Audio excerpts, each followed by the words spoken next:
এতিয়া আমি দেখিছোঁ যে অসমত এশিঙীয়া ঘৰ ওলাইছে আৰু সেইটো ঘৰক লৈ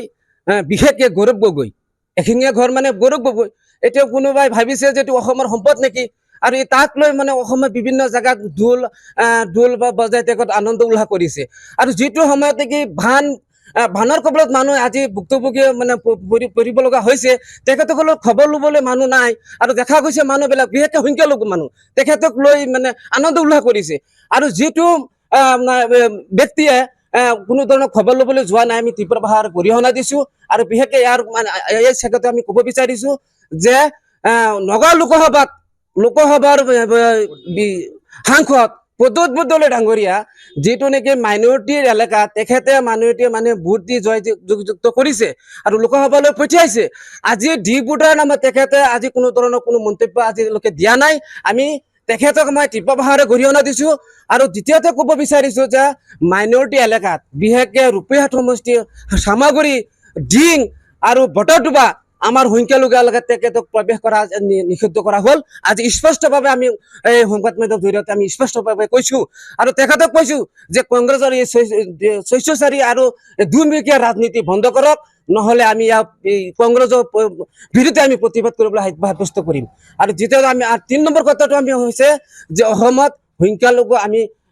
মানুহে আমি শান্তিপূৰ্ণভাৱে আমাক থাকিবলৈ দিয়ক আৰু যদি বিদেশী নামত স্বদেশ হৰাশাস্তি কৰে তেতিয়াহ'লে অসমত ভয়াৱহ আন্দোলন কৰিবলৈ আমি বাধ্য হ'ম আৰু এইটো স্পষ্ট কথা আৰু যিসকলে মানে ইলেকশ্যনৰ সময়ত ভোটাৰ ৰাইজক কেনেকৈ ভোট আনিব পাৰে তেখেতসকলে মুখেৰে কয় যে সংখ্যালঘুৰ যেতিয়া মানে যিকোনো ধৰণৰ সমস্যা আহে তেখেতে কয় যে আমি তেজ দিম কিন্তু আজিলৈকে তেজ দিয়াৰ কথা নহয় তেখেতৰ ভোট বেংকৰ কাৰণে এই ষড়যন্ত্ৰ ৰাজনীতি কৰিছে এইটো হ'ল কংগ্ৰেছৰ দুমুখীয়া ৰাজনীতি আৰু আমি এইটো মুছলিম ছাত্ৰসন্থাই স্পষ্টভাৱে কৈছোঁ যে দুমুখীয়া ৰাজনীতি যি কৰে অনাগতত তাৰ আমি পৰিণাম আমি সংখ্যালঘু মানুহে আৰু মুছলিম ছাত্ৰসন্থাই মিলি আমি এইটো সিহঁতক কৰিম নাই বেনাৰ পোষ্টাৰত অসমৰ ৰাজনীতি নহয় কাৰণ অসমৰ ৰাজনীতি অসমৰ সমস্যা সমাধানৰ বাবে এইটো হ'ল ৰাজনীতি কৰিব নালাগে সমস্যাটো হ'ল যে বানত যিসকল ব্যক্তিয়ে মানে বান কবলত পৰি আছে তেখেতক খবৰ লওক বেনাৰত আমাৰ কোনো ৰাজনীতি নহয় যিহেতু কংগ্ৰেছৰ ৰাজনীতি কৰিছে আমি তীব্ৰ ভাষাৰে গৰিহণা দিছোঁ আৰু এইটো